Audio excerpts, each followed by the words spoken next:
નમસ્કાર મિત્રો, બેરવરિયાત ચેનલમાં તમારા બધાનું સ્વાગત છે કે જ્યાં તમને મળે છે સ્પર્ધાત્મક પરીક્ષાને લગતા અગત્યના વિડીયો, અગત્યની માહિતી અને તમામ સરકારી ભરતીના ન્યૂઝ. તો મિત્રો, ગઈકાલના રોજ છે આપણે બધાને જ ખ્યાલ છે મુજબ છે કચ્છ ભરતી, કચ્છની જે સ્પેશિયલ ભરતી આવવાની હતી તો એ માટેનો છે એ ઠરાવ પણ જાહેર કરી દેવામાં આવેલો છે અને કેટલી ભરતી એટલે કે કેટલી જગ્યાની જાહેરાત કરવાની છે એની પણ છે જાહેરાત કરી દેવામાં આવેલી છે અને એના માટેના પણ થોડાક નિયમો સાથે છે, ખાસ નિયમો સાથેની એ જાહેરાત કરવામાં આવેલી છે.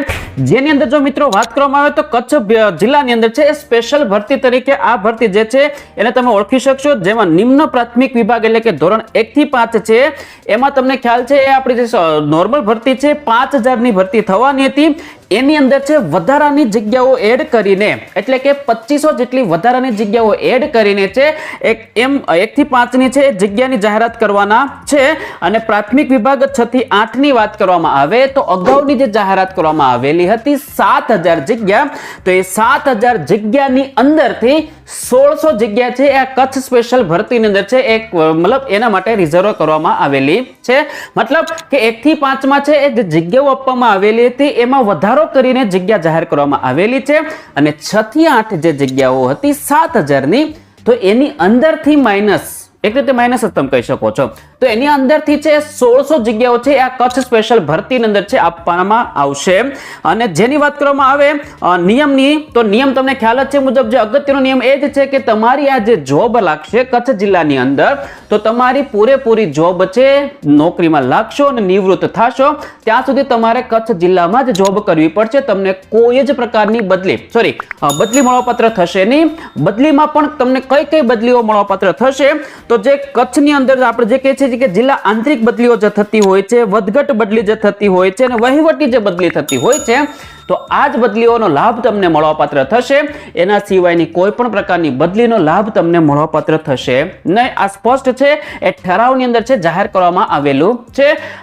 જેનો આધાર જોવા જઈએ તો જે જિલ્લા ફેર રાજ્ય ફેરની જે બદલી કેમ્પ, રાજ્ય કક્ષાનો જે બદલી કેમ્પ આવતો હોય છે તો એનો તમને લાભ મળશે. એની આંતરિક બદલી કેમ્પ તમે કરી શકશો, વહીવટી કારણથી તમારી બદલી થઈ શકશે, વધઘટના કેમ્પને કારણે તમારી જગ્યાઓની જે હશે તો એ બધું કચ્છ પૂરતી જ તે કચ્છ જિલ્લા પૂરતી જ આ વસ્તુ રહેશે. કચ્છની બહાર તમે જઈ શકશો નહીં. અને આ જે શરત હશે એ તમારા ઓર્ડરની અંદર છે એ મેન્શન કરવામાં આવશે અને ત્યારબાદ જ તમને નોકરી આપવામાં આવશે.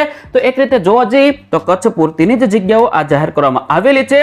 જેમાં હવે વાત કરવામાં આવી કે કેટલી જગ્યાઓ વિષયવાજ હોવાની સંભાવના બની શકે એમ છે. તો જો વાત કરવામાં આવે તો જે 1600 જગ્યા જે જાહેર કરવામાં આવેલી છે 6 થી 8 ની અંદર તો એમાં ભાષામાં તમે 500 જેવી ગણી શકો છો, મેથ સાયન્સમાં 400 અને એસએસ માં તમે 700 આજુબાજુ જગ્યાની ગણતરી પકડી શકો છો. અને જે બાકીની રહેલી જે 5400 જગ્યાઓ છે જે નોર્મલ વિદ્યાસહાયકની ભરતી જે છે એમની જે જગ્યાઓ રહેલી છે એમાં 5400 માંથી 2000 તમે એસએસ માટે ગણી શકશો, મેથ સાયન્સ માટે પણ 2000 છે અને ભાષામાં 1400 જેવી જગ્યાઓ આવવાની સંભાવના રહેલી છે. તો બસ મિત્રો, આ જ વાત હતી આપણે આજના વિડીયોની અંદર. આશા રાખું છું કે વિડીયોમાં જે માહિતી આપવામાં આવેલી છે તમને યોગ્ય લાગી હશે, ઓકે લાગી છે અને વિડીયો સારો લાગ્યો હશે તો વિડીયોને લાઈક જરૂર કરી દેજો, શેર કરી દેજો બીજા મિત્રો સુધી પહોંચે માટે. અને જો ચેનલમાં નવા આવેલા હોય, ચેનલ તમને સારી લાગતી હોય તો સબસ્ક્રાઇબ કરી લેજો અને નીચે તમને ટેલિગ્રામ ચેનલ લિંક મળી જશે, ટેલિગ્રામમાં જોડાઈ જાઓ. નાની મોટી અપડેટ હોય છે એ ત્યાં તમને મળતી રહે છે એટલા માટે. તો બસ મિત્રો, ત્યાં સુધી આવજો. ધન્યવાદ.